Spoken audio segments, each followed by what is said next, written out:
Fox News special presentation.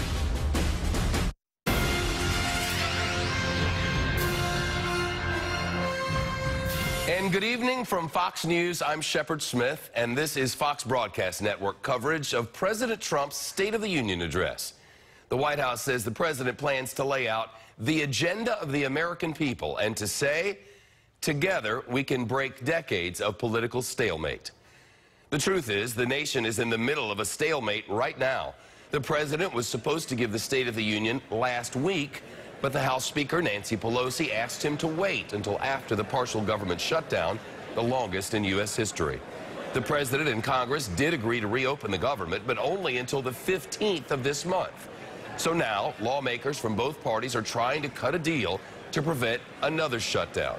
There had been speculation that the president might declare a state of emergency on the border tonight, but our guidance is that he will not. Not yet, anyway. Democrats have chosen the former Georgia House Minority Leader, Stacey Abrams, to give their response to the president's speech. She was the nation's first black woman nominee for governor from a major party.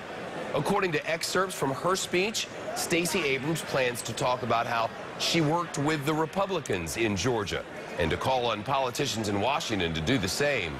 As always, one cabinet member is staying away from Capitol Hill tonight just in case of, well, crazy. Sources tell Fox News this year's designated survivor is the Energy Secretary, Rick Perry. The President and First Lady will have guests in the chamber tonight. They include a police officer who responded to the deadly shooting at the Tree of Life Synagogue in Pittsburgh and a survivor of that massacre who also lived through the Holocaust. Speaker Pelosi's guests to include the father of one of the students killed in the high school shooting in Parkland, Florida. And this year, Speaker Pelosi will be sitting directly behind the president, now that Democrats control the House. The president is now on the move at the chamber. We suspect that in just a moment, the Sergeant-at-Arms will introduce the president to this joint session of Congress, that he will be welcomed. There's the First Lady, of course, and will walk into the cheers and roars of Republicans and the quietness of the Democrats. Reporting for us inside the chamber tonight is Fox News correspondent Kristen Fisher with news on a group of Democratic women who are all sharing the same fashion advice. Hello, Kristen. That's right, Shep. Many of the House Democratic Congresswomen are all wearing white in honor of the women's suffrage movement and the Me Too movement. And it's really quite a striking display inside the House chamber. Shep, back to you. Now the Sergeant-at-Arms to introduce the president. Madam Speaker, the President of the United States.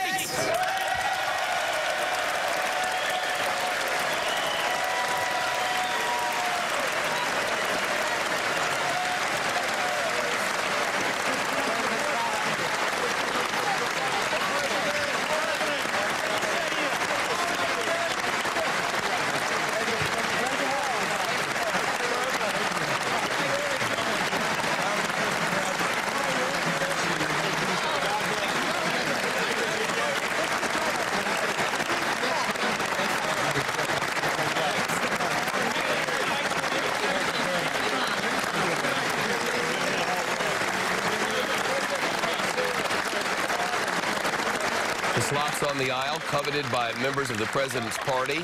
It's a bit of a time-honored tradition.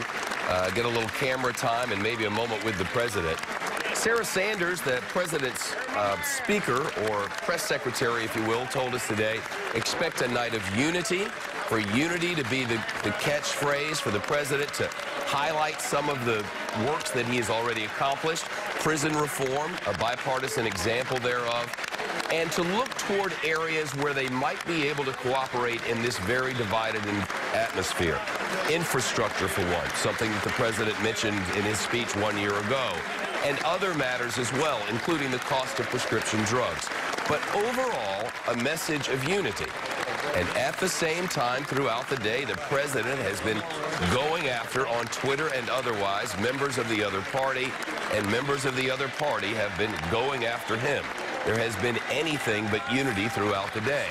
And recently, we got a report, when I say recently, I mean in the last 30 minutes, a report from the New York Times' Peter Baker that the president had gone to some members of his staff and said, the speech doesn't go hard enough against the Democrats. Let's toughen this up a little bit. And presumably, we are led to believe that's what happened. The first draft of the speech traditionally isn't the one that makes it to the podium, but how much of a move away has been accomplished, we should know shortly. A.B. Stoddard's with us, associate editor and columnist at Real Clear Politics. A.B., what are you expecting? Well, Shep, I am expecting the president will try to reach out with a message of unity and some bipartisan proposals on the policy areas of consensus, like you mentioned, infrastructure, drug pricing, maybe some things on health care, the eradication of AIDS, maybe more sentencing reform in the future. But I think it's really not about tonight. It's about tomorrow and the weeks to come. As you said, we are still at a stalemate.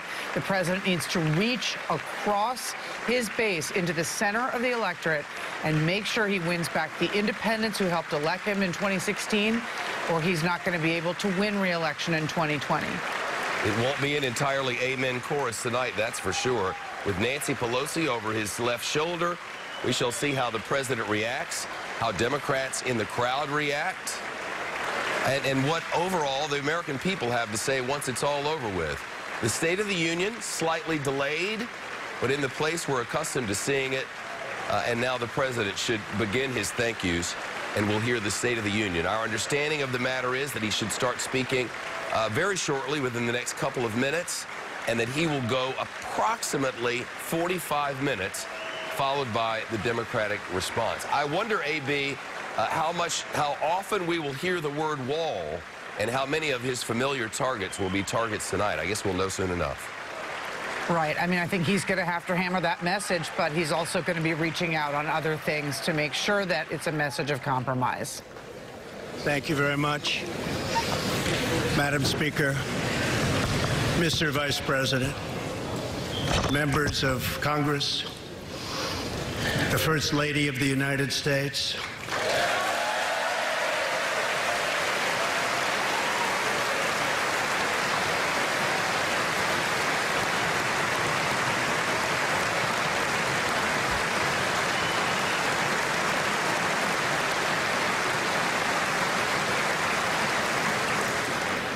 And my fellow Americans, we meet tonight at a moment of unlimited potential.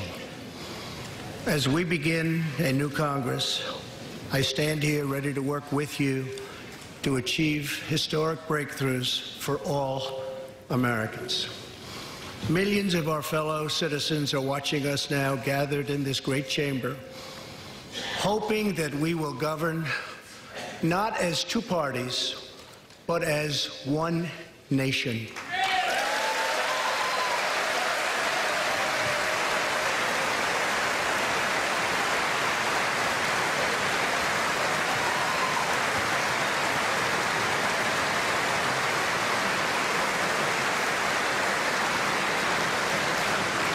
The agenda I will lay out this evening is not a Republican agenda or a Democrat agenda. It's the agenda of the American people. Many of us have campaigned on the same core promises: to defend American jobs and demand fair trade for American workers, to rebuild and revitalize our nation's infrastructure, to reduce the price of health care and prescription drugs, to create an immigration system that is safe, lawful, modern, and secure, and to pursue a foreign policy that puts America's interest first. There is a new opportunity in American politics if only we have the courage together to seize it.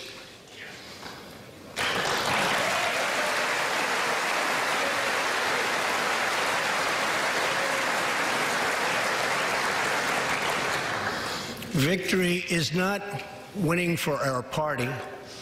Victory is winning for our country.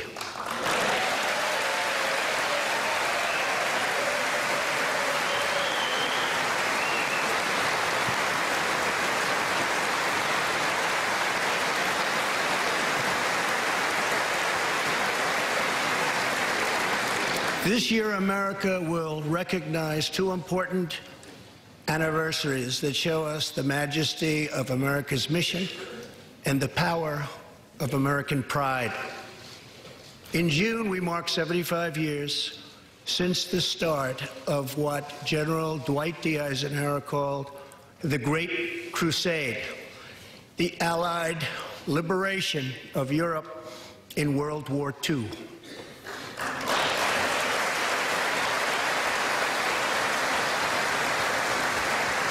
On D-Day, June 6, 1944, 15,000 young American men jumped from the sky, and 60,000 more stormed in from the sea to save our civilization from tyranny. Here with us tonight are three of those incredible heroes. Private First Class Joseph Riley, Staff Sergeant Irving Locker, and Sergeant Herman Zaitchik.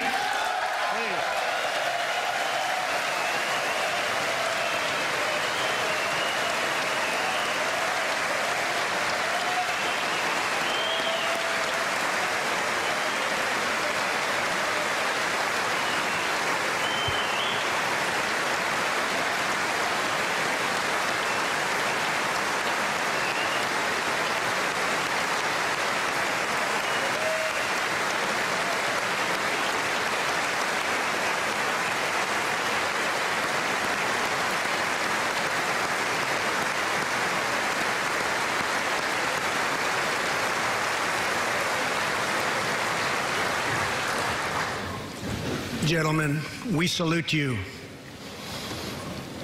In 2019, we also celebrate 50 years since brave young pilots flew 250,000 miles through space to plant the American flag on the face of the moon. Half a century later, we are joined by one of the Apollo 11 astronauts who planted that flag, Buzz Aldrin.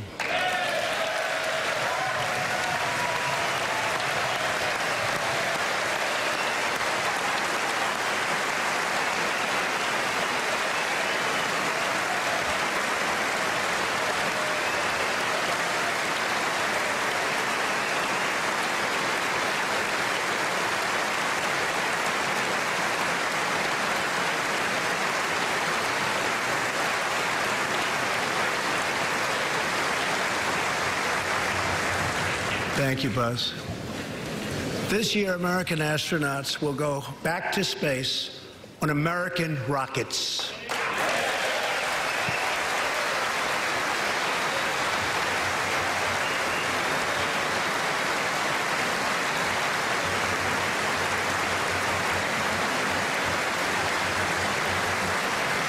In the 20th century, America saved freedom, transformed science, redefined the middle class, and when you get down to it, there's nothing anywhere in the world that can compete with America.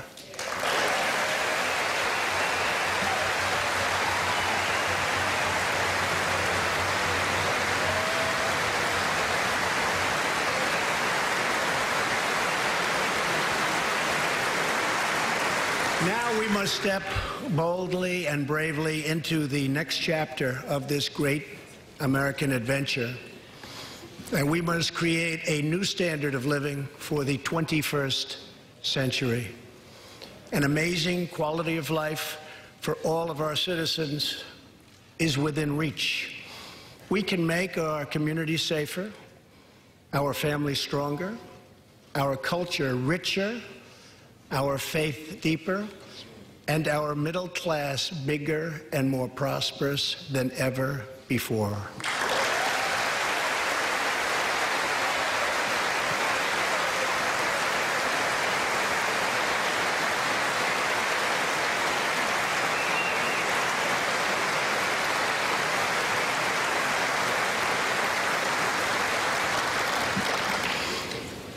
But we must reject the politics of revenge, resistance, and retribution, and embrace the boundless potential of cooperation, compromise, and the common good.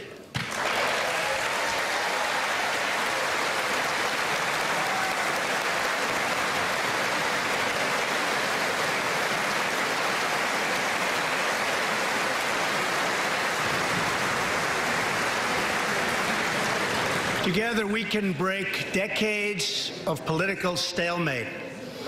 We can bridge old divisions, heal old wounds, build new coalitions, forge new solutions, and unlock the extraordinary promise of America's future. The decision is ours to make. We must choose between greatness or gridlock, results or resistance, vision or vengeance, incredible progress or pointless destruction. Tonight, I ask you to choose greatness.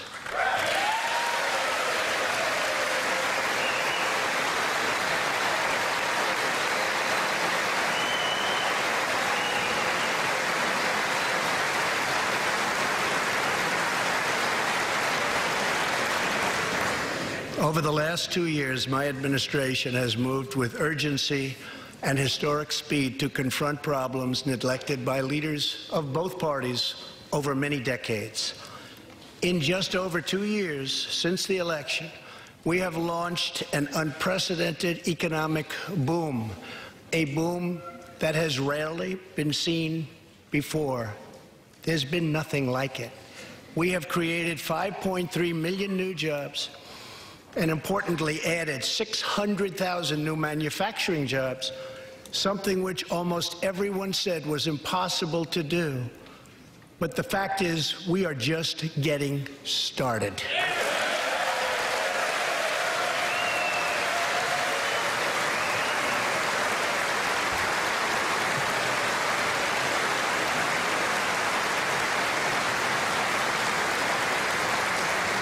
Wages are rising at the fastest pace in decades and growing for blue-collar workers who I promised to fight for. They're growing faster than anyone else thought possible. Nearly 5 million Americans have been lifted off food stamps.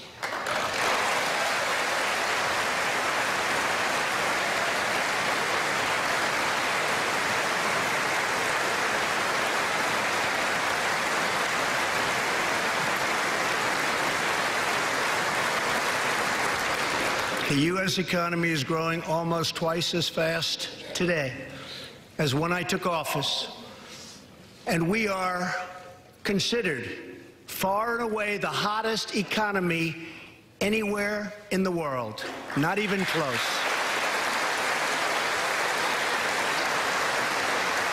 Unemployment has reached the lowest rate in over half a century.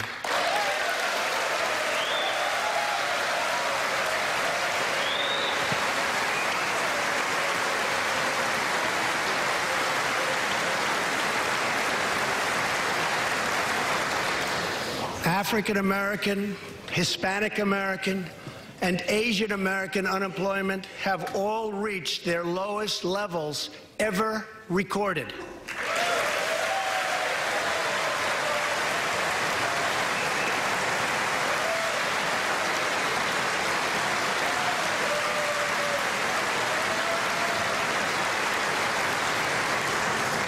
Unemployment for Americans with disabilities has also reached an all-time low.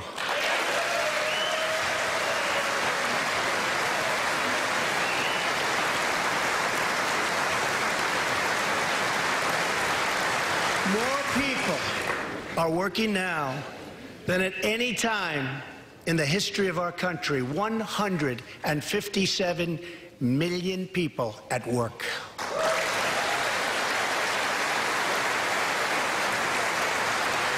We passed a massive tax cut for working families and doubled the child tax credit.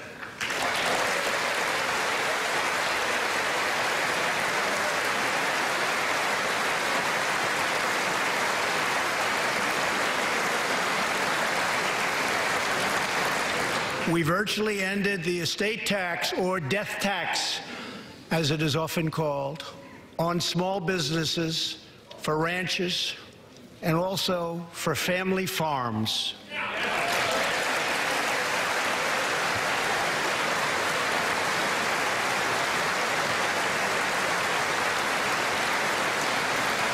We eliminated the very unpopular Obamacare individual mandate penalty.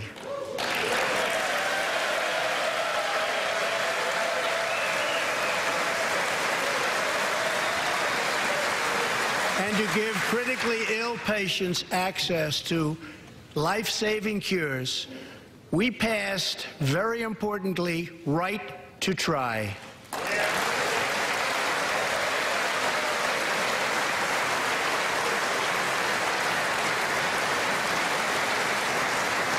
My administration has cut more regulations in a short period of time than any other administration during its entire tenure.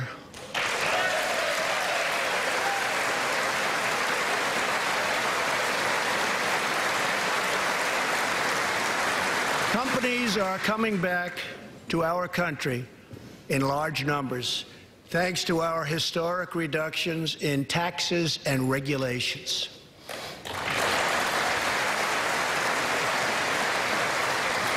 And we have unleashed a revolution in American energy. The United States is now the #1 producer of oil and natural gas anywhere in the world.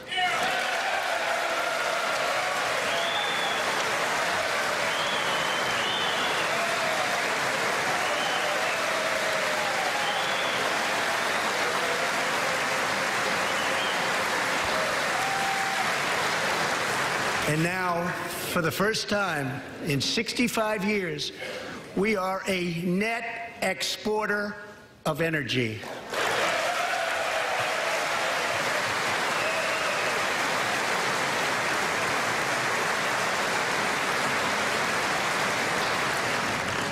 After 24 months of rapid progress, our economy is the envy of the world. Our military is the most powerful on earth by far, and America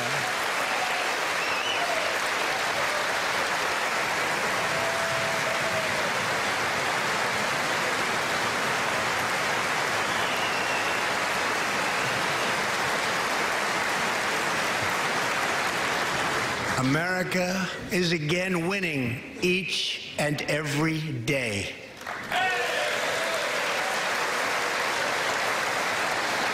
Members of Congress, the state of our union is strong.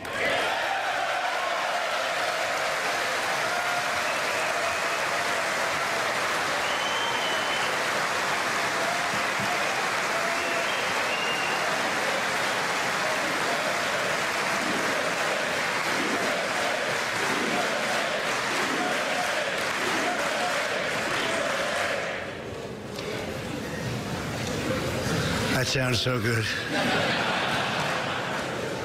Our country is vibrant, and our economy is thriving like never before. On Friday, it was announced that we added another 304,000 jobs last month alone, almost double the number expected.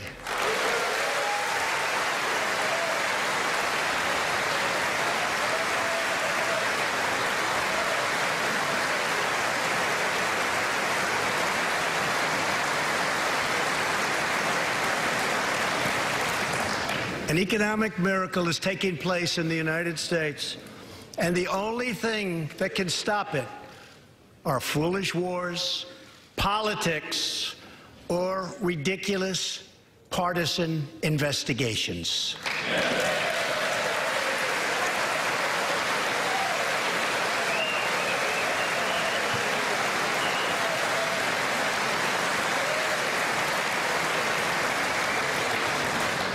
If there is going to be peace and legislation, there cannot be war and investigation. It just doesn't work that way. We must be united at home to defeat our adversaries abroad. This new era of cooperation can start with finally confirming the more than 300 highly qualified nominees who are still stuck in the Senate, in some cases years and years waiting. Not right.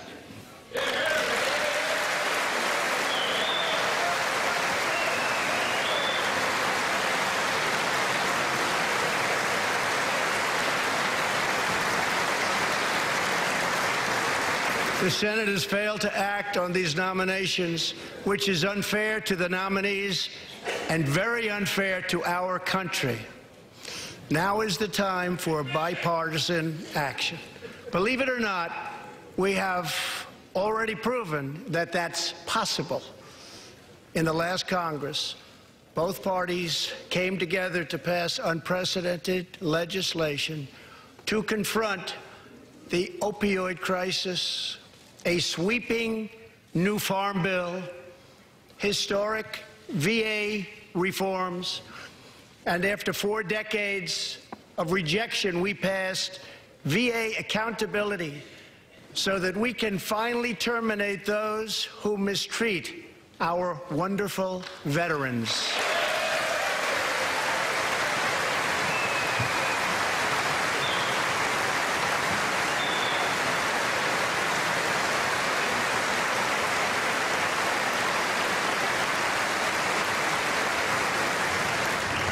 And just weeks ago, both parties united for groundbreaking criminal justice reform. They said it couldn't be done.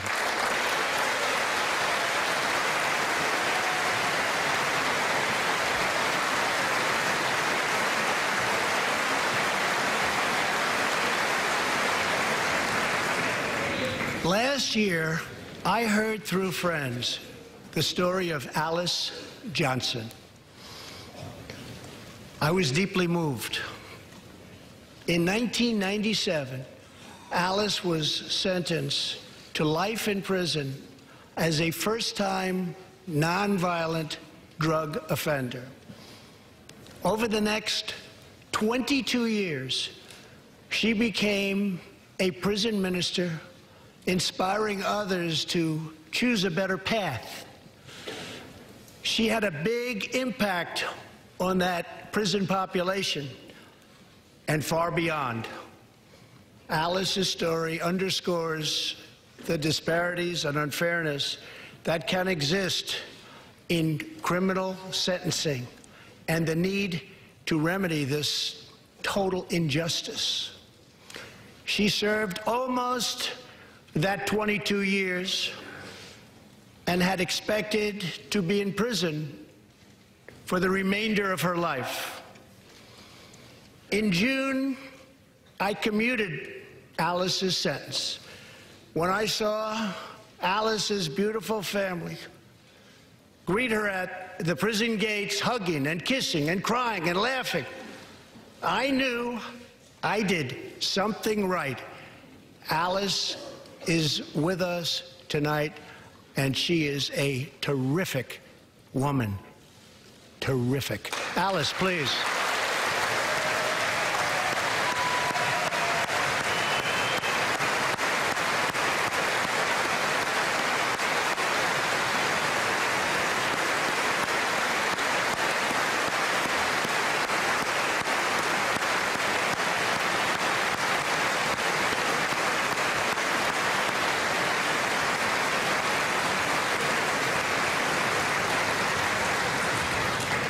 Alice, thank you for reminding us that we always have the power to shape our own destiny. Thank you very much, Alice. Thank you very much.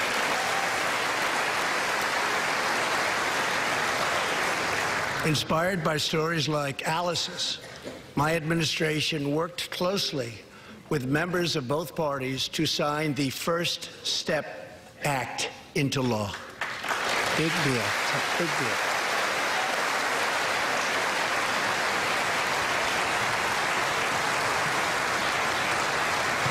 This legislation reformed sentencing laws that have wrongly and disproportionately harmed the African American community. The First Step Act gives nonviolent offenders the chance to re-enter society as productive, law-abiding citizens. Now, states across the country are following our lead. America is a nation that believes in redemption. We are also joined tonight by Matthew Charles from Tennessee. In 1996, at the age of 30, Matthew was sentenced to 35 years for selling drugs and related offenses. Over the next 2 decades, he completed more than 30 Bible studies, became a law clerk, and mentored many of his fellow inmates. Now Matthew is the very first person to be released from prison under the First Step Act.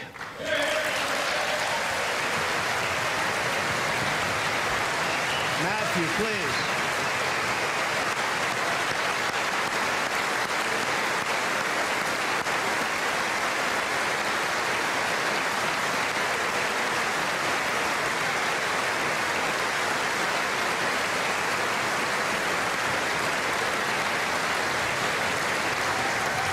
Thank you, Matthew. Welcome home.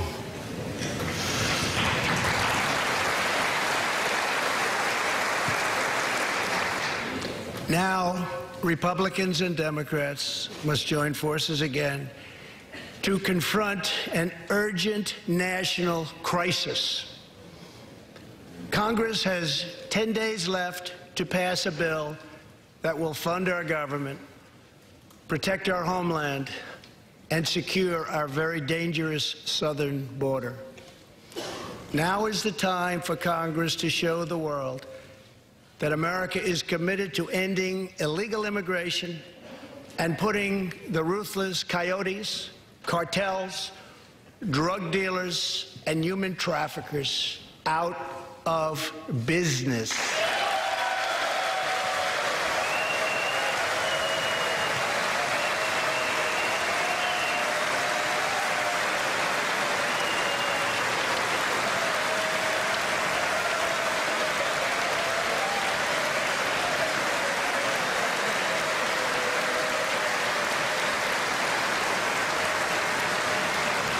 As we speak, large, organized caravans are on the march to the United States. We have just heard that Mexican cities, in order to remove the illegal immigrants from their communities, are getting trucks and buses to bring them up to our country in areas where there is little border protection. I have ordered another 3,750 troops to our southern border to prepare for this tremendous onslaught. This is a moral issue. The lawless state of our southern border is a threat to the safety, security, and financial well-being of all America. We have a moral duty to create an immigration system that protects the lives and jobs of our citizens. This includes our obligation to the millions of immigrants living here today who followed the rules and respected our laws. Legal immigrants enrich our nation and strengthen our society in countless ways.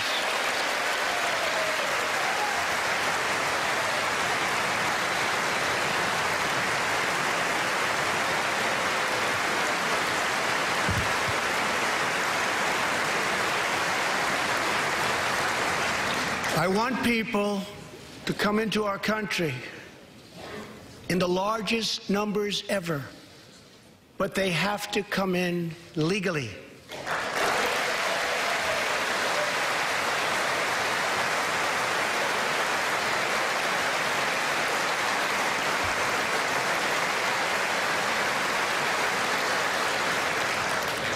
Tonight, I am asking you to defend our very dangerous southern border out of love and devotion to our fellow citizens and to our country.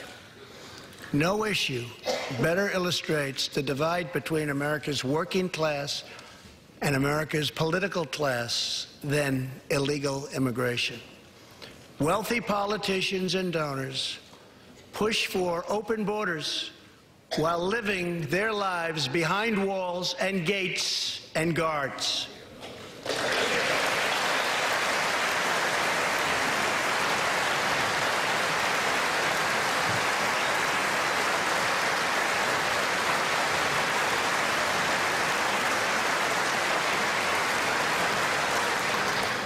Meanwhile, working-class Americans are left to pay the price for mass illegal immigration.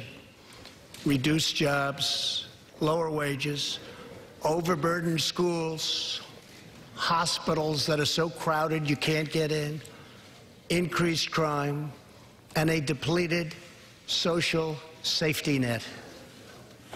Tolerance for illegal immigration is not compassionate. It is actually very cruel.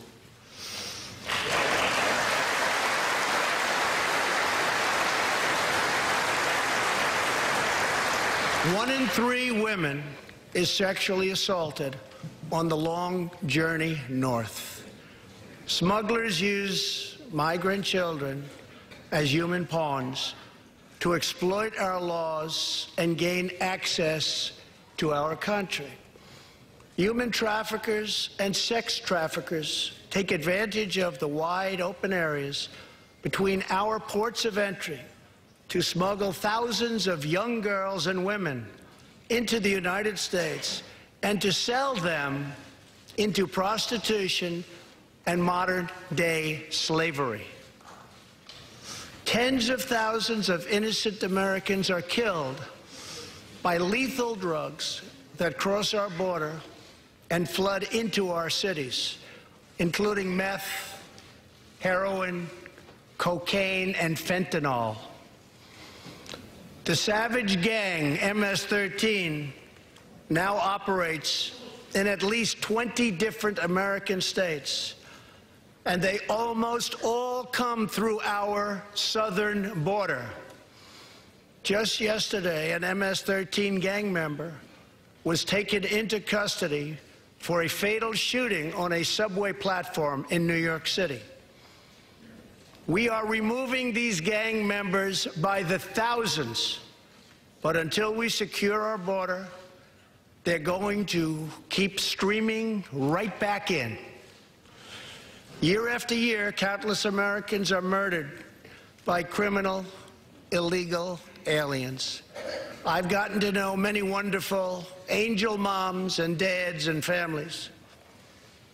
No one should ever have to suffer the horrible heartache that they have had to endure. Here tonight is Deborah Bissell. Just 3 weeks ago, Deborah's parents, Gerald and Sharon, were burglarized and shot to death in their Reno, Nevada home by an illegal alien. They were in their 80s and are survived by 4 children, 11 grandchildren, and 20 great-grandchildren. Also here tonight are Gerald and Sharon's granddaughter, Heather, and great-granddaughter, Madison. To Deborah, Heather, Madison, please stand. Few can understand your pain. Thank you, and thank you for being here. Thank you very much.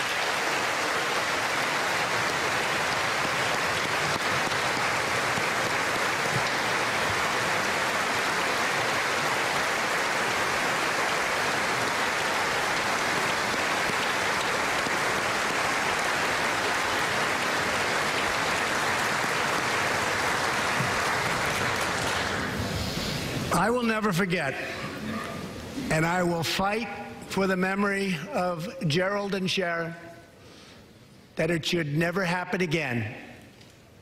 Not one more American life should be lost because our nation failed to control its very dangerous border.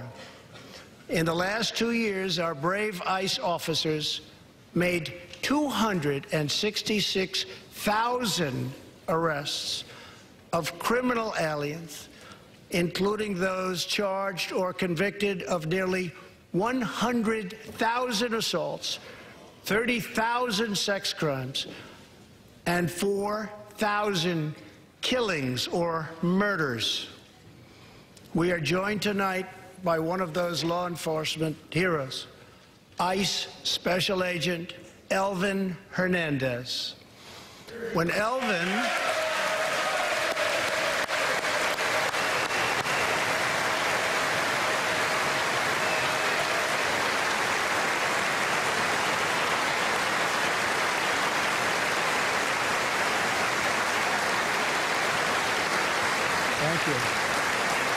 When Elvin was a boy, he and his family legally immigrated to the United States from the Dominican Republic. At the age of 8, Elvin told his dad he wanted to become a special agent. Today, he leads investigations into the scourge of international sex trafficking. Elvin says that if I can make sure these young girls get their justice, I've really done my job. Thanks to his work and that of his incredible colleagues, more than 300 women and girls have been rescued from the horror of this terrible situation. And more than 1,500 sadistic traffickers have been put behind bars.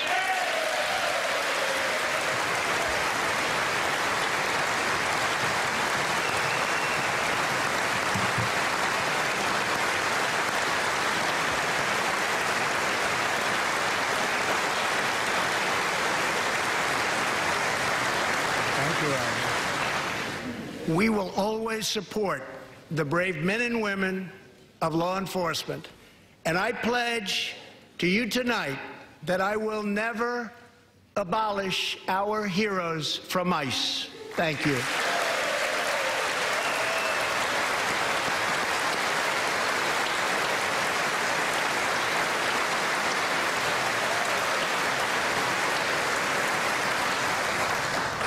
My administration has sent to Congress a common sense proposal to end the crisis on the southern border.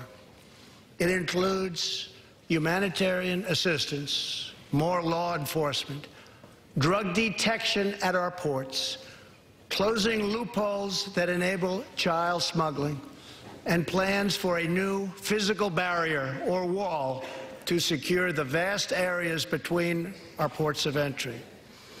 In the past, most of the people in this room voted for a wall. But the proper wall never got built. I will get it built.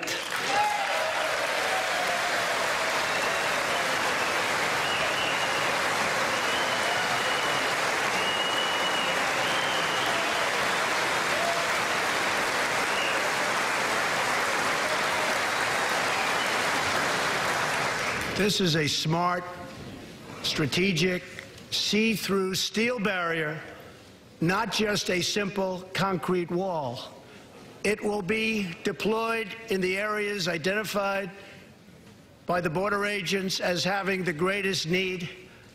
And these agents will tell you where walls go up, illegal crossings go way, way down.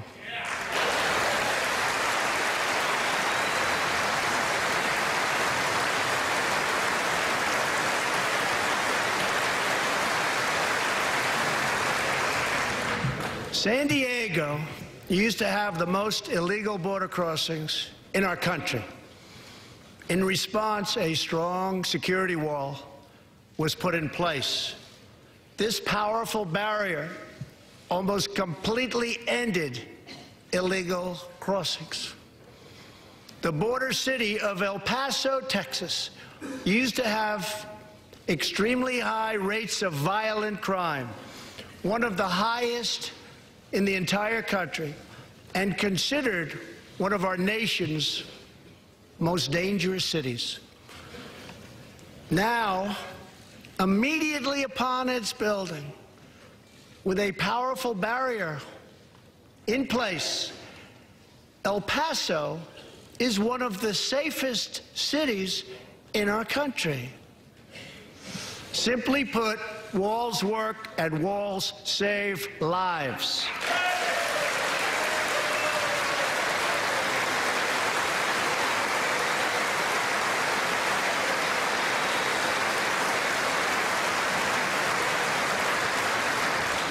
So let's work together, compromise, and reach a deal that will truly make America safe. As we work to defend our people's safety, we must also ensure our economic resurgence continues at a rapid pace. No one has benefited more from our thriving economy than women, who have filled 58% of the newly created jobs last year.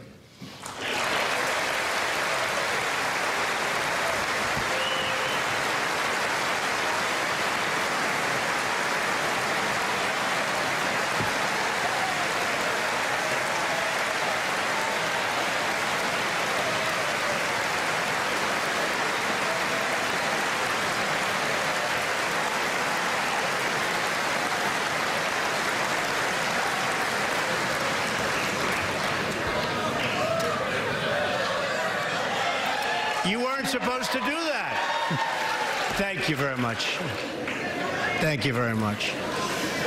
All Americans can be proud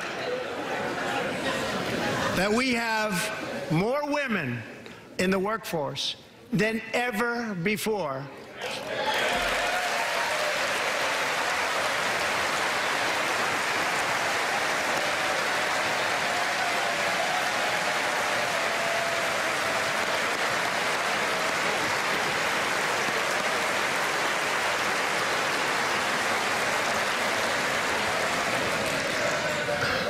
Don't sit yet. You're going to like this.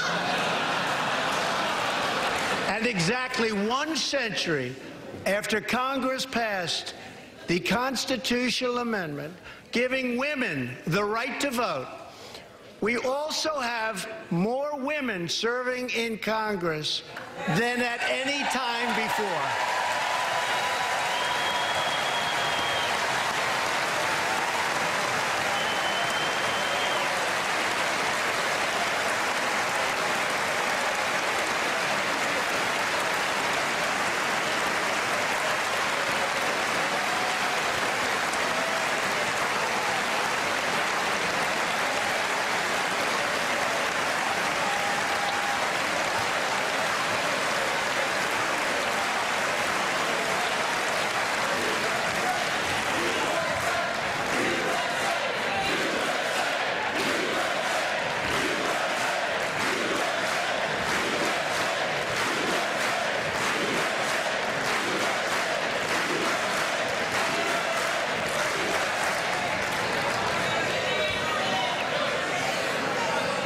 That's great.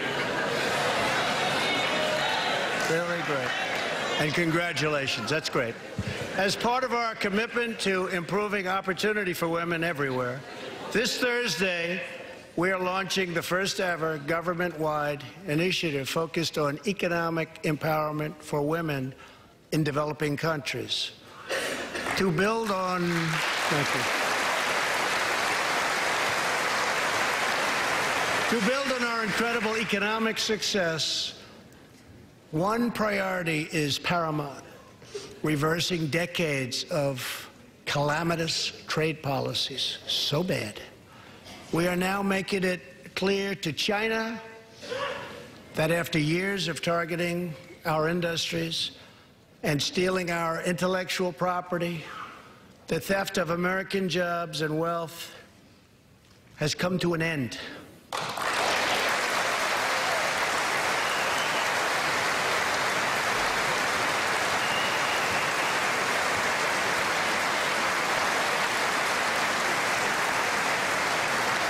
Therefore, we recently imposed tariffs on $250 billion of Chinese goods, and now our Treasury is receiving billions and billions of dollars.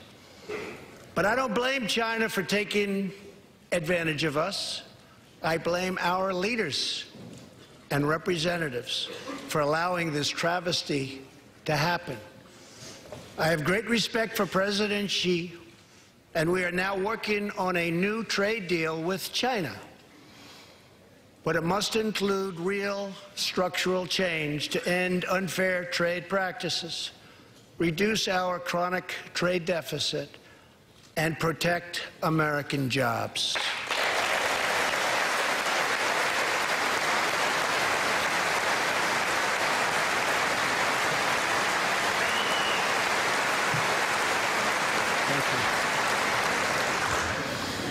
Another historic trade blunder was the catastrophe known as NAFTA.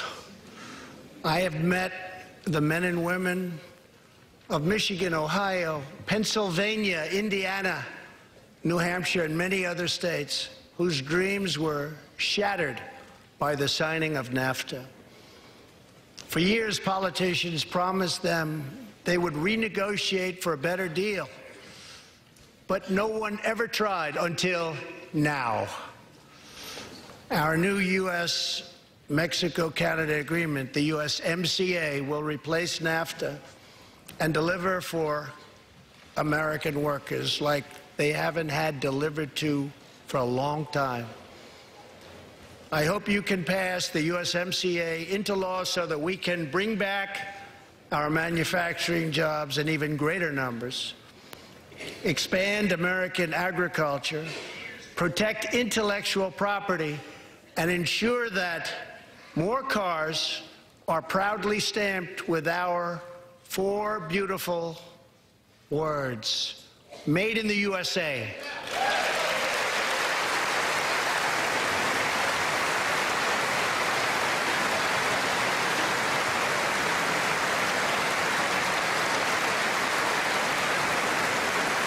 Tonight, I am also asking you to pass the United States Reciprocal Trade Act so that if another country places an unfair tariff on an American product, we can charge them the exact same tariff on the exact same product that they sell to us.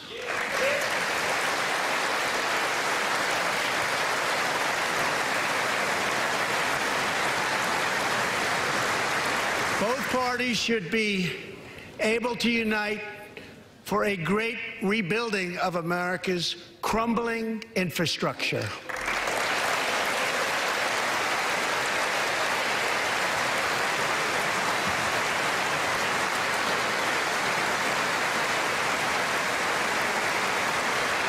I know that Congress is eager to pass an infrastructure bill, and I am eager to work with you on legislation to deliver new and important infrastructure investment, including investments in the cutting-edge industries of the future. This is not an option. This is a necessity.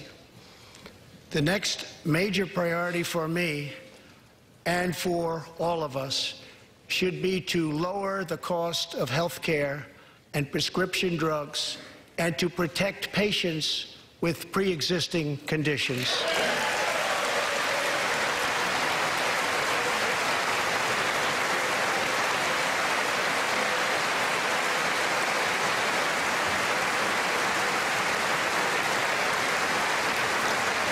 Already as a result of my administration's efforts in 2018, drug prices experienced their single largest decline in 46 years.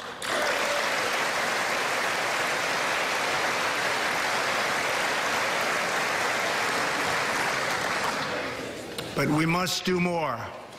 It's unacceptable that Americans pay vastly more than people in other countries for the exact same drugs, often made in the exact same place. This is wrong. This is unfair. And together, we will stop it, and we'll stop it fast.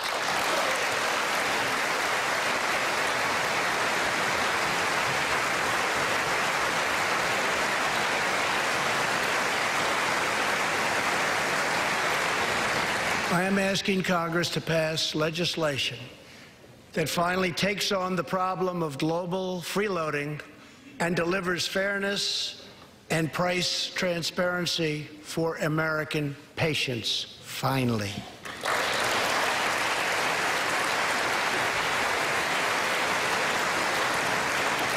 We should also require drug companies, insurance companies, and hospitals to disclose real prices to foster competition and bring costs way down.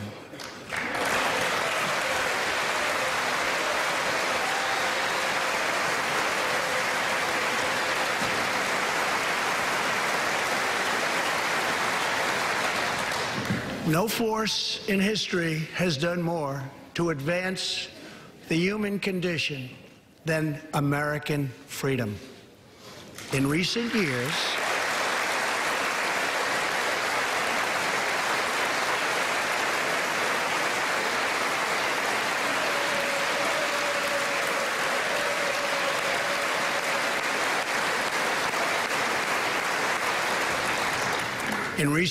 we have made remarkable progress in the fight against HIV and AIDS.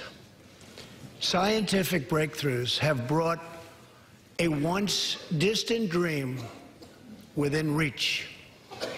My budget will ask Democrats and Republicans to make the needed commitment to eliminate the HIV epidemic in the United States within 10 years. We have made incredible strides, incredible.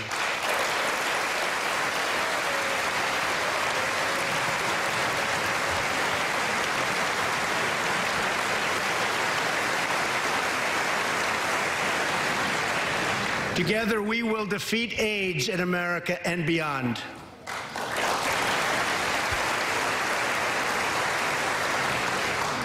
Tonight, I am also asking you to join me in another fight that all Americans can get behind, the fight against childhood cancer.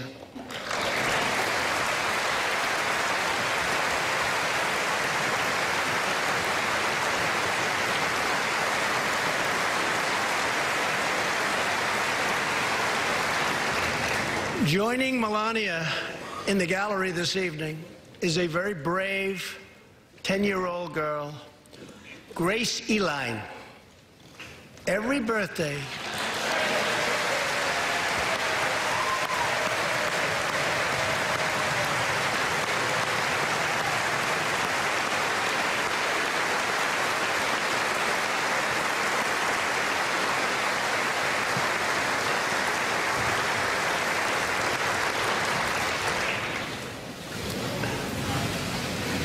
hi, Grace.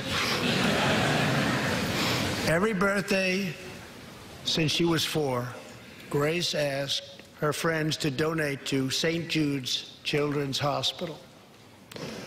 She did not know that one day she might be a patient herself. That's what happened. Last year, Grace was diagnosed with brain cancer. Immediately, she began radiation treatment. At the same time, she rallied her community and raised more than $40,000 for the fight against cancer.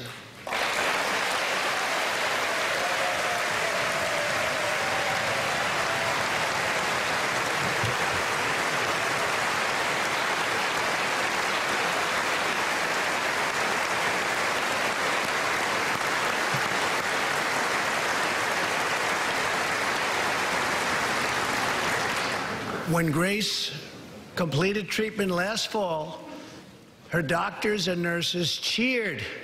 They loved her. They still love her. With tears in their eyes as she hung up a poster that read, "Last day of chemo."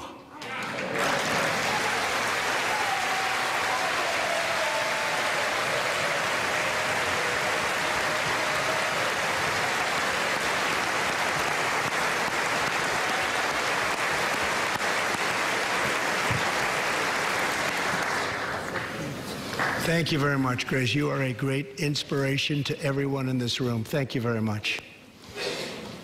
Many childhood cancers have not seen new therapies in decades.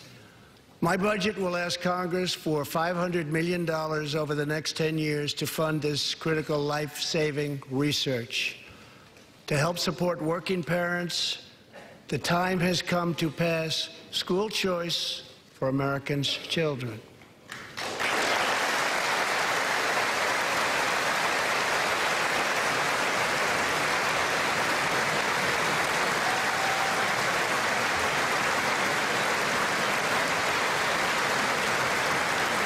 I am also proud to be the first president to include in my budget a plan for nationwide paid family leave so that every new parent has the chance to bond with their newborn child.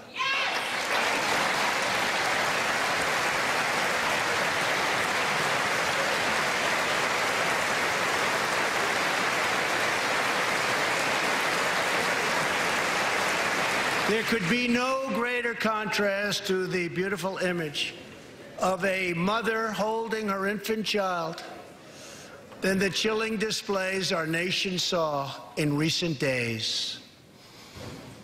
Lawmakers in New York cheered with delight upon the passage of legislation that would allow a baby to be ripped from the mother's womb moments from birth. These are living, feeling, beautiful babies who will never get the chance to share their love and their dreams with the world. And then we had the case of the governor of Virginia, where he stated he would execute a baby after birth. To defend the dignity of every person, I am asking Congress to pass legislation to prohibit the late-term abortion of children who can feel pain in the mother's womb.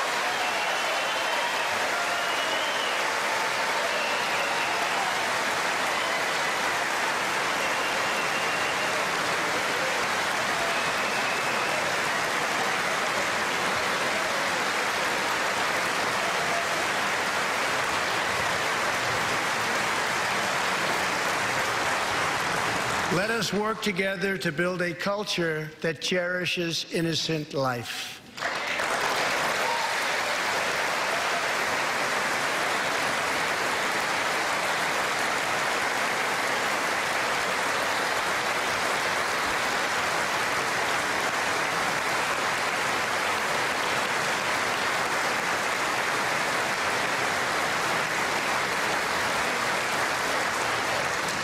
And let us reaffirm a fundamental truth. All children, born and unborn, are made in the holy image of God. The final part of my agenda is to protect American security. Over the last 2 years, we have begun to fully rebuild the United States military with $700 billion last year and $716 billion this year. We are also getting other nations to pay their fair share. Finally.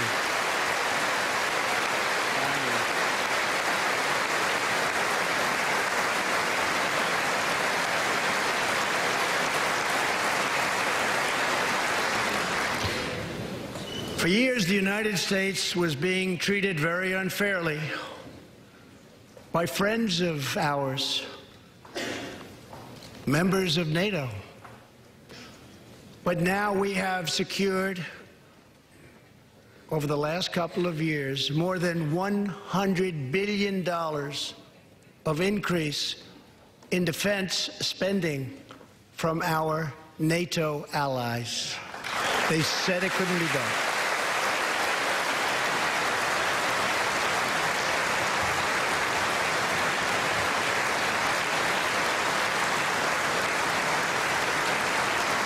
As part of our military buildup, the United States is developing a state-of-the-art missile defense system Under my administration, we will never apologize for advancing America's interests. For example, decades ago, the United States entered into a treaty with Russia in which we agreed to limit and reduce our missile capability. While we followed the agreement and the rules to the letter, Russia repeatedly violated its terms. It's been going on for many years. That is why I announced that the United States is officially withdrawing from the Intermediate Range Nuclear Forces Treaty, or INF Treaty. Perhaps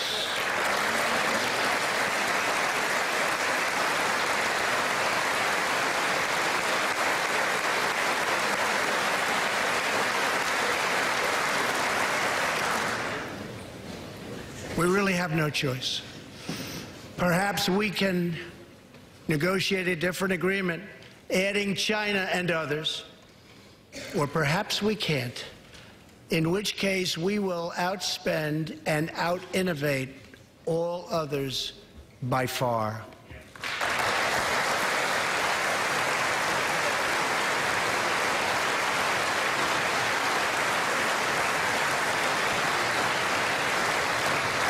As part of a bold new diplomacy, we continue our historic push for peace on the Korean Peninsula. Our hostages have come home. Nuclear testing has stopped, and there has not been a missile launch in more than 15 months. If I had not been elected President of the United States, we would right now, in my opinion, be in a major war with North Korea.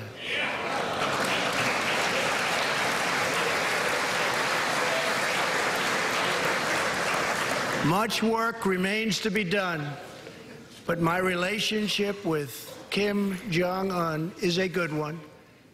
Chairman Kim and I will meet again on February 27th and 28th in Vietnam.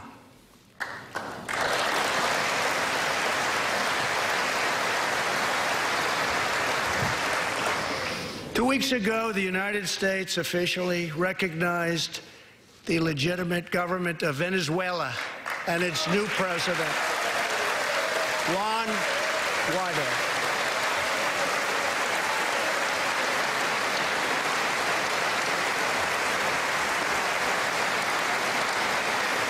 We stand with the Venezuelan people in their noble quest for freedom, and we condemn the brutality of the Maduro regime, whose socialist policies have turned that nation from being the wealthiest in South America into a state of abject poverty and despair.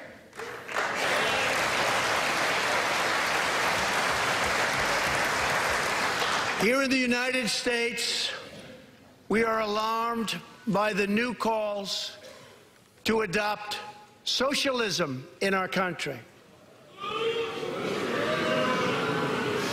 America was founded on liberty and independence, and not government coercion, domination, and control. We are born free, and we will stay free.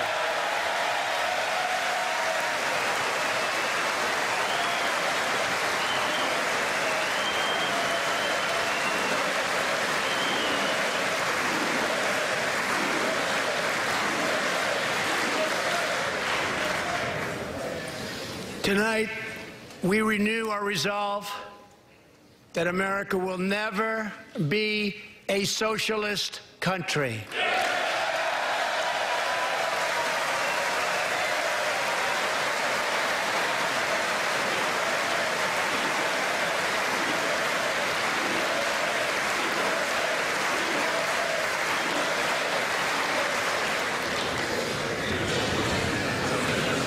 One of the most complex set of challenges we face and have for many years is in the Middle East.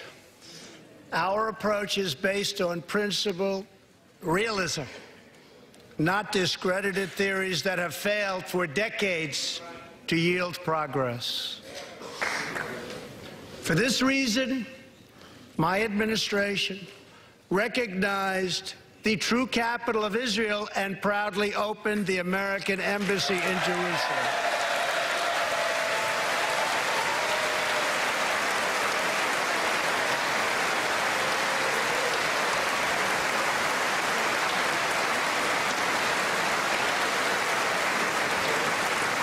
Our brave troops have now been fighting in the Middle East for almost 19 years.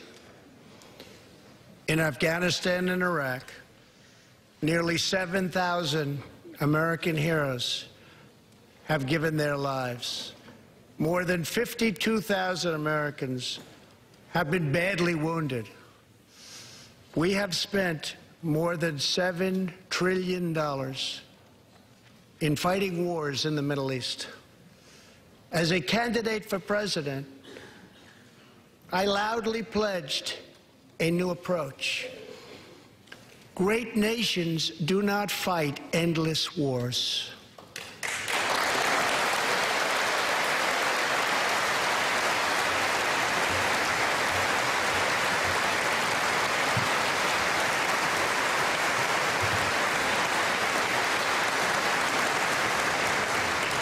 When I took office, ISIS controlled more than 20,000 square miles in Iraq and Syria just 2 years ago. Today, we have liberated virtually all of the territory from the grip of these bloodthirsty monsters. Now, as we work with our allies to destroy the remnants of ISIS, it is time to give our brave warriors in Syria a warm welcome home. I have also accelerated our negotiations to reach, if possible, a political settlement in Afghanistan. The opposing side is also very happy to be negotiating. Our troops have fought with unmatched valor, and thanks to their bravery, we are now able to pursue a possible political solution to this long and bloody conflict.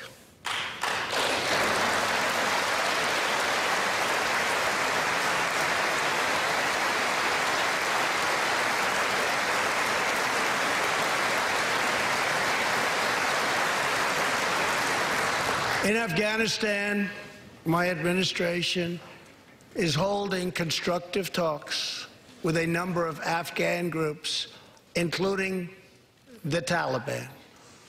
As we make progress in these negotiations, we will be able to reduce our troops' presence and focus on counterterrorism, and we will indeed focus on counterterrorism.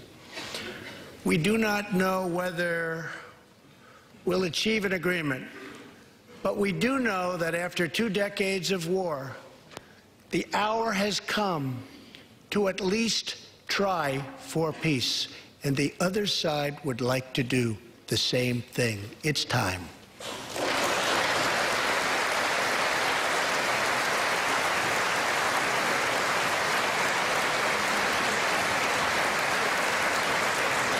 Above all, friend and foe alike must never doubt this nation's power and will to defend our people.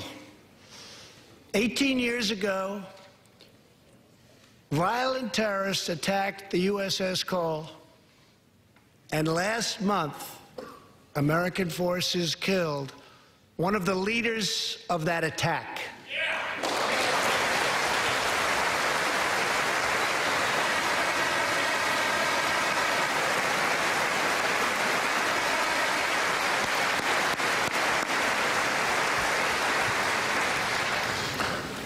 We are honored to be joined tonight by Tom Wibberley, whose son, Navy seaman Craig Wibberley, was one of the 17 sailors we tragically lost. Tom, we vow to always remember the heroes of the USS Cole. Thank you, Tom.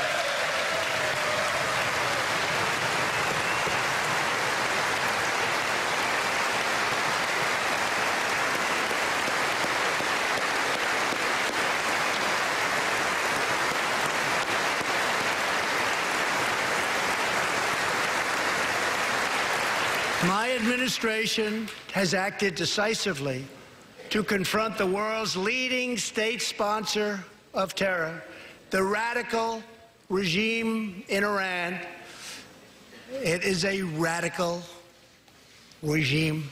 They do bad, bad things. To ensure this corrupt dictatorship never acquires nuclear weapons, I withdrew the United States from the disastrous Iran nuclear deal.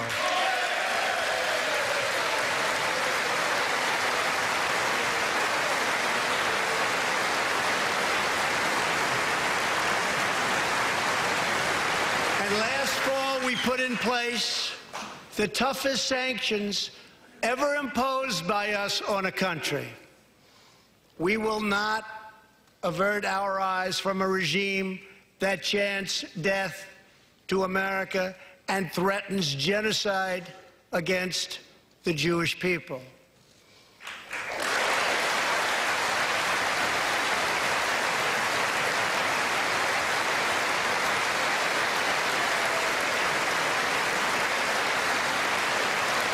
We must never ignore the vile poison of anti-Semitism or those who spread its venomous creed. With one voice, we must confront this hatred anywhere and everywhere it occurs. Just months ago, 11 Jewish Americans were viciously murdered in an anti-Semitic attack on the Tree of Life Synagogue in Pittsburgh. SWAT officer Timothy Matson raced into the gunfire and was shot 7 times chasing down the killer, and he was very successful. Timothy has just had his 12th surgery, and he's going in for many more. But he made the trip to be here with us tonight. Officer Matson, please.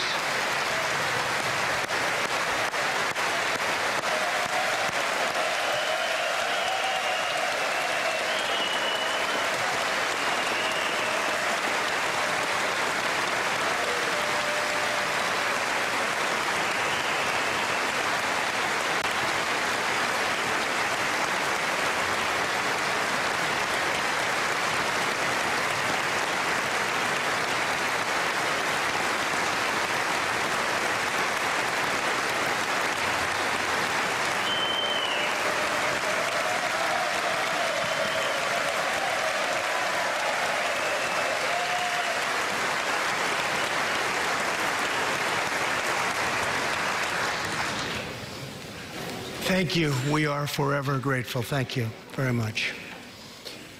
Tonight, we are also joined by Pittsburgh survivor, Judah Samet.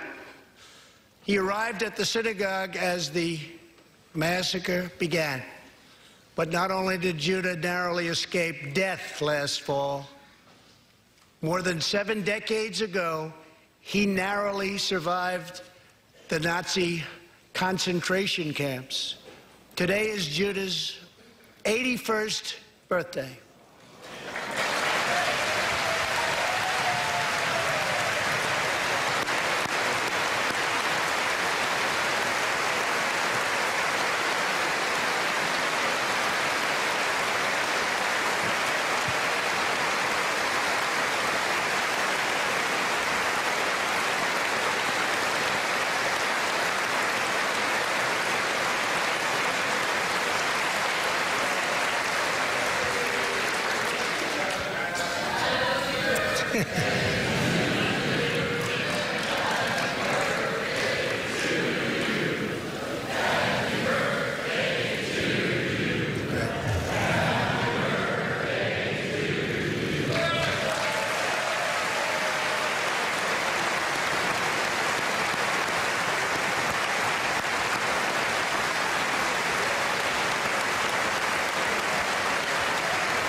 They wouldn't do that for me, Judah.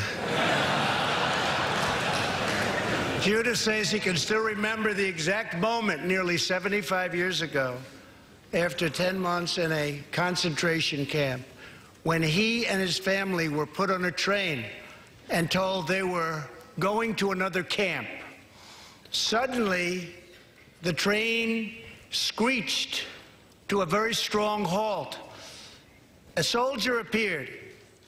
Judah's family braced for the absolute worst. Then his father cried out with joy, "It's the Americans, it's the Americans."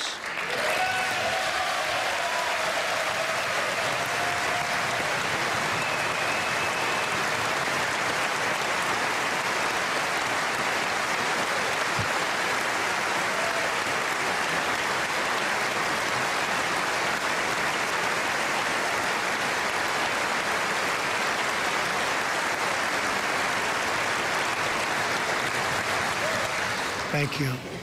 A second Holocaust survivor who is here tonight, Joshua Kaufman, was a prisoner at Dachau.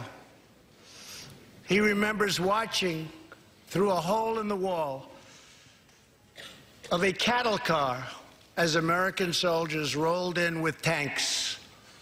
To me, Joshua recalls, the American soldiers were proof that God exists. And they came down from the sky. They came down from heaven. I began this evening by honoring 3 soldiers who fought on D-Day in the Second World War. One of them was Herman Zaitchik. But there is more to Herman's story.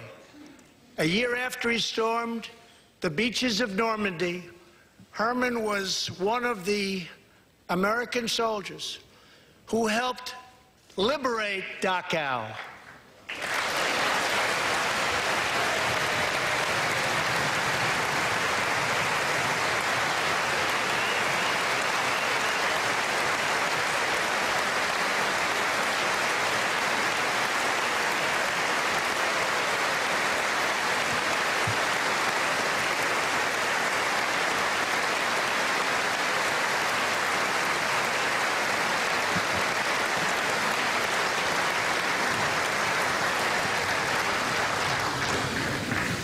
He was one of the Americans who helped rescue Joshua from that hell on earth.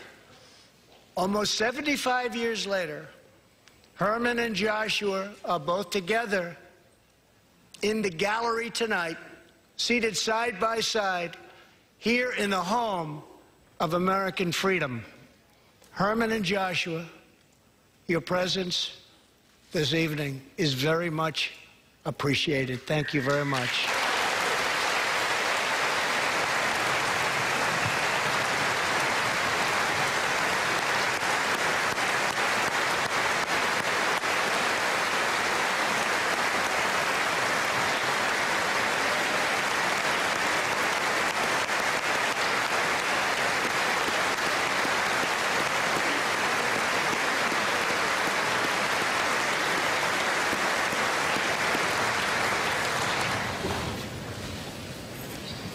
Thank you. When American soldiers set out beneath the dark skies over the English Channel in the early hours of D-Day 1944, they were just young men of 18 and 19 hurtling on fragile landing craft toward the most momentous battle in the history of war. They did not know if they would survive the hour. They did not know if they would grow old, but they knew that America had to prevail. Their cause was this nation and generations yet unborn. Why did they do it? They did it for America. They did it for us. Everything that has come since our triumph over communism, our giant leaps of science and discovery, our unrivaled progress towards equality and justice, All of it is possible thanks to the blood and tears and courage and vision of the Americans who came before. Think of this Capitol. Think of this very chamber where lawmakers before you voted to end slavery, to build the railroads and the highways, and defeat fascism, to secure civil rights, and to face down evil empires. Here tonight, we have legislators from across this magnificent republic. You have come from the rocky shores of Maine and the volcanic peaks of Hawaii, from the snowy woods of Wisconsin and the red deserts of Arizona, from the green farms of Kentucky and the golden beaches of California. Together we represent the most extraordinary nation in all of history. What will we do with this moment? How will we be remembered? I ask the men and women of this Congress, look at the opportunities before us. Our most thrilling achievements are still ahead. Our most exciting journeys still await. Our biggest victories are still to come. We have not yet begun to dream. We must choose whether we are defined by our differences or whether we dare to transcend them. We must choose whether we squander our great inheritance or whether we proudly declare that we are Americans. We do the incredible. We defy the impossible. We conquer the unknown. This is the time to reignite the American imagination. This is the time to search for the tallest summit and set our sights on the brightest star. This is the time to rekindle the bonds of love and loyalty and memory that link us together as citizens, as neighbors, as patriots. This is our future, our fate, and our choice to make. I am asking you to choose greatness. No matter the trials we face, no matter the challenges to come, we must go forward together. We must keep America first in our hearts. We must keep freedom alive in our souls. And we must always keep faith in America's destiny. That one nation, under God, must be the hope and the promise and the light and the glory among all the nations of the world. Thank you, God bless you, and God bless America. Thank you very much. Thank you.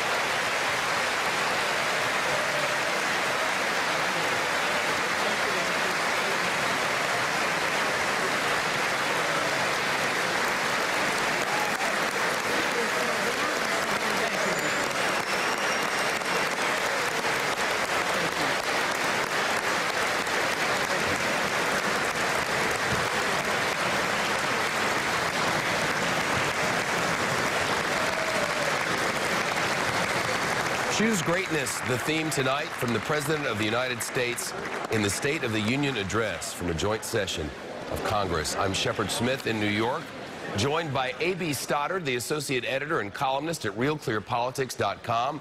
Big picture, your first impressions, A.B.? Shep, this was a huge departure from any speech we've ever seen Donald Trump give as president or as candidate.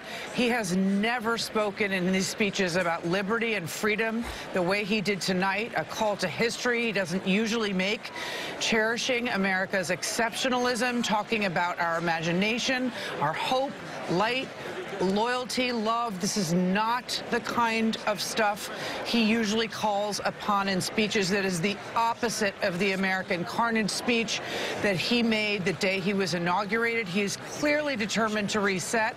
This was very intentional, definitely a departure, and I think a lot of it was very unifying and very uplifting. There were certainly the divisive moments he intended to draw a contrast with Democrats on, but it was very shrewd and clever speech in many ways in terms of drawing out potential areas for compromise and unifying people in the room and across the country. I thought it interesting that he gave a nod to the women in the room. Yep. A time when he got maybe the biggest shout of the night and a chant of USA from the largely Democratic women, all dressed in white, who've now vacated the chamber, who've just been elected.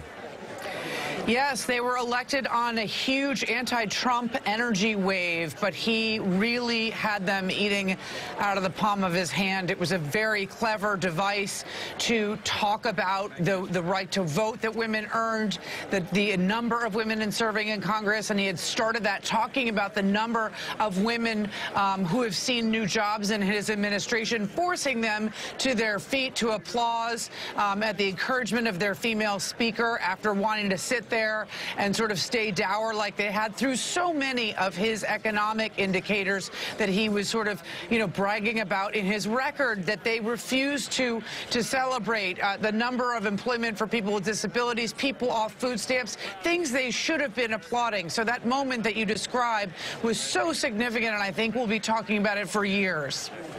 AB, thanks. A lot of defense, foreign policy, and border protection. For those matters, let's turn to Fox News senior strategic analyst, retired four-star General Jack Keane, who's live with us. General Keane, on the foreign policy matters, if there was any question that the president might bend to the Democrats on the wall, that question seems to have been answered tonight. No, there's no doubt about that, Shep.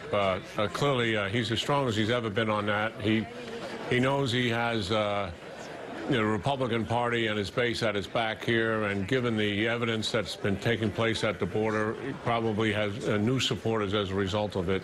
Clearly, it was a centerpiece of the speech. We knew that was going to be there, and I think it was a good thing that he didn't bring up declaring a national emergency at the border and let the legislative process go forward and see if we can come up with some kind of a solution. General, he mentioned some news, I suppose. He confirmed that he and Chairman Kim of North Korea will be meeting later in this month, the location to be in Vietnam.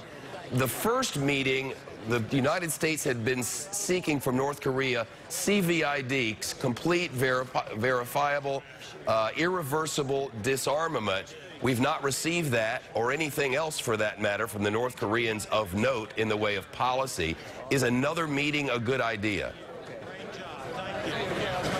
Well, I was hoping that he would not have the meeting until he got some concessions from the North Koreans that really demonstrated that they're moving forward. By that I mean they've never even given us a list of all of their weapons and some kind of a timetable or a program to disarm them with a commitment for independent inspectors. That hasn't happened. So I would have held them hostage for the meeting until that happened. But the meeting's going forward. The president is optimistic about it. He's getting communication from Kim Jong-un that we're not privy to. I'll give him the benefit of the doubt. There may be some more positive optimism there than what is evident to all of us in looking at it, because at the end of the day, North Korea has not disarmed a single nuclear weapon or ballistic missile, and nor have they made a commitment to do so with a timetable and a program. And that's kind of where we are going into these talks. His intelligence, those in charge of intelligence for the United States recently had a report to Congress, as you obviously know, and informed the Congress and the rest of us that they believe North Korea is not coming along, while the president believes that North Korea is. He said that he believed that the Iranians are not in compliance with the agreement, while his intel chief says they are. He said specifically that ISIS had been defeated in Syria, and his intelligence people said that they had not. In fact, General Joseph Votel, who's the head of U.S. Central Command, said that he wasn't even consulted on the removal of American troops from Syria. How concerned are you that he is not in sync with his intelligence officers? Well, first of all, it's not unusual for the intel leaders not to be in sync with a president. He's a policymaker. Intel leaders deal with the threat, and every president has had disagreements with intel leaders. I do think, overall here, they are in agreement, and here's why. Policymakers champion accomplishments that they have had as a result of their policies. Intel leaders don't get involved in any of that. So destroying ISIS is not on the intel leaders' agenda. What is on their agenda is what is the current threat and where is it going? And you mentioned that by way of Commander Votel. The threat is still there. ISIS, while the caliphate has been taken away and all the territory largely, the fact is that there's 20,000 plus ISIS fighters that have gone to ground in Iraq and Syria, and what Commander Votel is telling us is they have the ability to reemerge and retake territory if we don't do what? If we don't keep pressure on them. And we have a very modest commitment in Syria of 2,200 folks, but we have control of the air.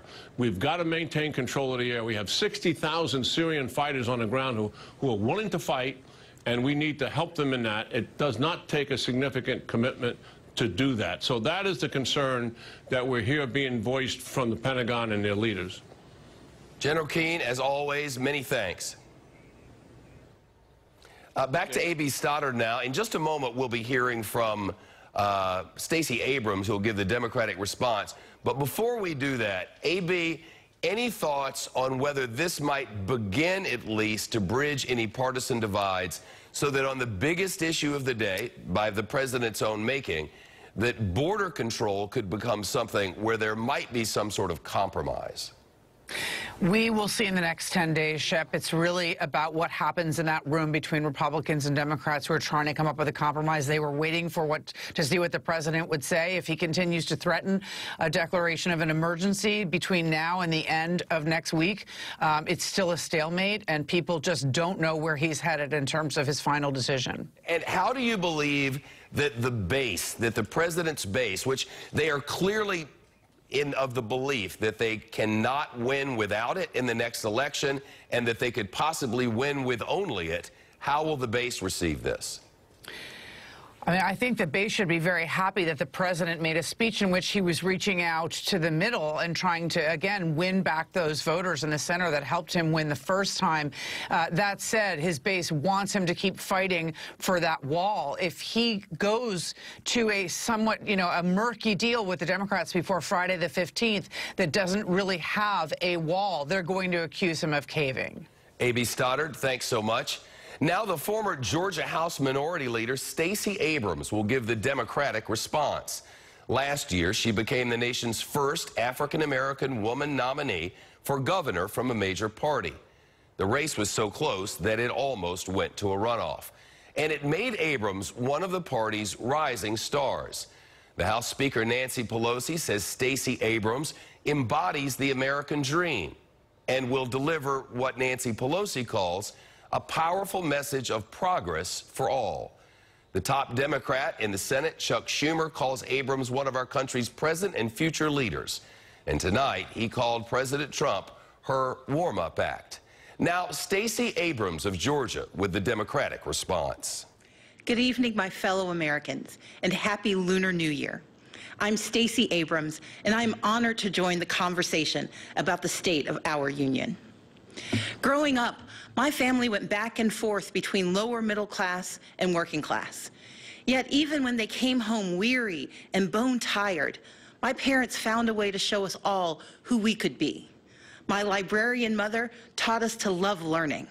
My father, a shipyard worker, put in overtime and extra shifts, and they made sure we volunteered to help others.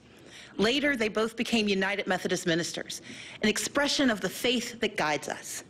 These were our family values: faith, service, education, and responsibility. Now, we only had one car, so sometimes my dad had to hitchhike and walk long stretches during the 30-mile trip home from the shipyards. One rainy night, my mom got worried. We piled in the car and went out looking for him, and we eventually found my dad making his way along the road, soaked and shivering in his shirt sleeves. When he got in the car, my mom asked if he'd left his coat at work. He explained that he'd given it to a homeless man he'd met on the highway. When we asked why he'd given away his only jacket, my dad turned to us and said, "I knew when I left that man he'd still be alone, but I could give him my coat because I knew you were coming for me." Our power and strength as Americans lives in our hard work and our belief in more. My family understood firsthand that while success is not guaranteed, we live in a nation where opportunity is possible. But we do not succeed alone. In these United States, when times are tough, we can persevere because our friends and neighbors will come for us. Our first responders will come for us. It is this mantra, this uncommon grace of community, that has driven me to become an attorney, a small business owner, a writer, and most recently, the Democratic nominee for governor of Georgia. My reason for running was simple. I love our country and its promise of opportunity for all. And I stand here tonight because I hold fast to my father's credo. Together, we are coming for America, for a better America. Just a few weeks ago, I joined volunteers to distribute meals to furloughed federal workers. They waited in line for a box of food and a sliver of hope since they hadn't received paychecks in weeks. Making livelihoods of our federal workers a pawn for political games is a disgrace. The shutdown was a stunt engineered by the President of the United States, one that defied every tenet of fairness and abandoned not just our people, but our values. For 7 years, I led the Democratic Party in the Georgia House of Representatives. I didn't always agree with the Republican speaker or governor, but I understood that our constituents didn't care about our political parties, they cared about their lives. So when we had to negotiate criminal justice reform or transportation or foster care improvements, the leaders of our state didn't shut down. We came together and we kept our word. It should be no different in our nation's capital. We may come from different sides of the political aisle, but our joint commitment to the ideals of this nation cannot be negotiable. Our most urgent work is to realize Americans' dreams of today and tomorrow, to carve a path to independence and prosperity that can last a lifetime. Children deserve an excellent education from cradle to career. We owe them safe schools and the highest standards, regardless of zip code. Yet this White House responds timidly, while first graders practice active shooter drills, and the price of higher education grows ever steeper. From now on, our leaders must be willing to tackle gun safety measures and face the crippling effect of educational loans, to support educators and invest what is necessary to unleash the power of America's greatest minds. In Georgia and around the country, people are striving for a middle class where a salary truly equals economic security. But instead, families' hopes are being crushed by Republican leadership that ignores real life or just doesn't understand it. Under the current administration, far too many hard-working Americans are falling behind, living paycheck to paycheck, most without labor unions to protect them from even worse harm. The Republican tax bill rigged the system against working people. Rather than bringing back jobs, plants are closing, layoffs are looming, and wages struggle to keep pace with the actual cost of living. We owe more to the millions of everyday folks who keep our economy running, like truck drivers forced to buy their own rigs, farmers caught in a trade war, small business owners in search of capital, and domestic workers serving without labor protections. Women and men who could thrive if only they had the support and freedom to do so. We know bipartisanship could craft a 21st century immigration plan, but this administration chooses to cage children and tear families apart. Compassionate treatment at the border is not the same as open borders. President Reagan understood this. President Obama understood this. Americans understand this. And Democrats stand ready to effectively secure our ports and borders. But we must all embrace that from agriculture to healthcare to entrepreneurship, America is made stronger by the presence of immigrants, not walls. And rather than suing to dismantle the Affordable Care Act, as Republican attorneys general have, our leaders must protect the progress we've made and commit to expanding health care and lowering costs for everyone. My father has battled prostate cancer for years. To help cover the cost, I found myself sinking deeper into debt, because while you can defer some payments, you can't defer cancer treatment. In this great nation, Americans are skipping blood pressure pills, forced to choose between buying medicine or paying rent.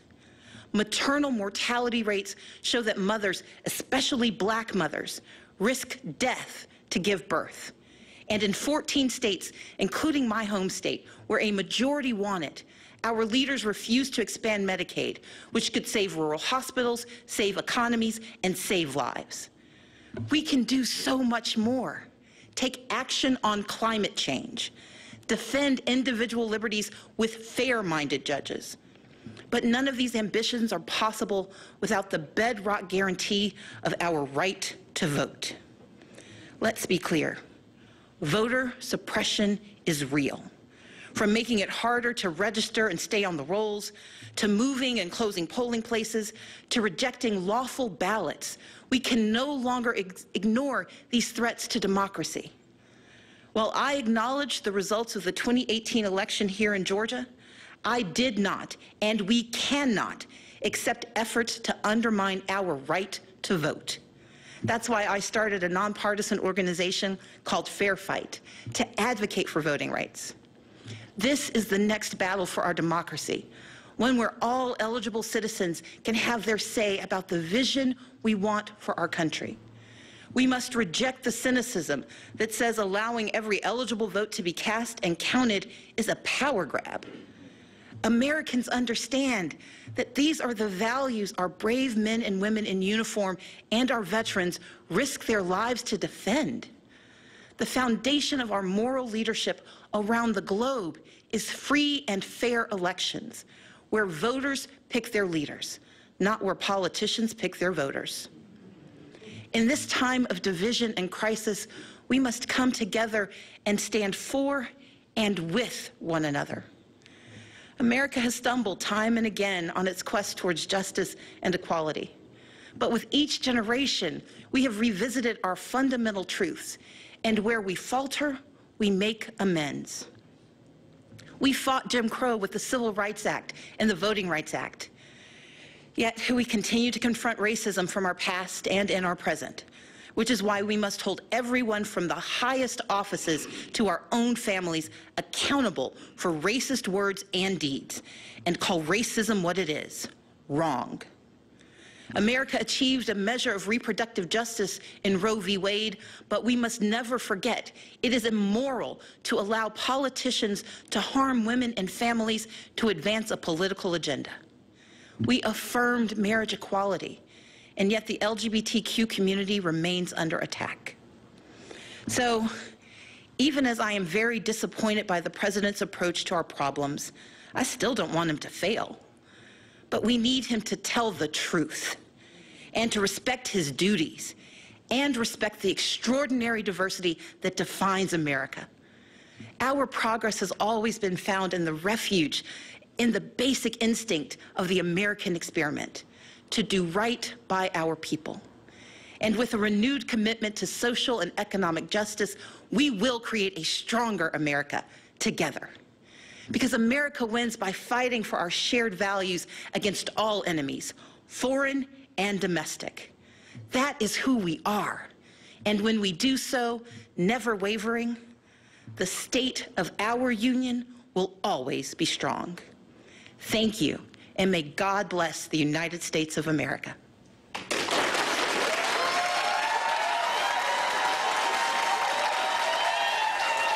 Stacey Abrams with a Democratic response to the President's State of the Union address.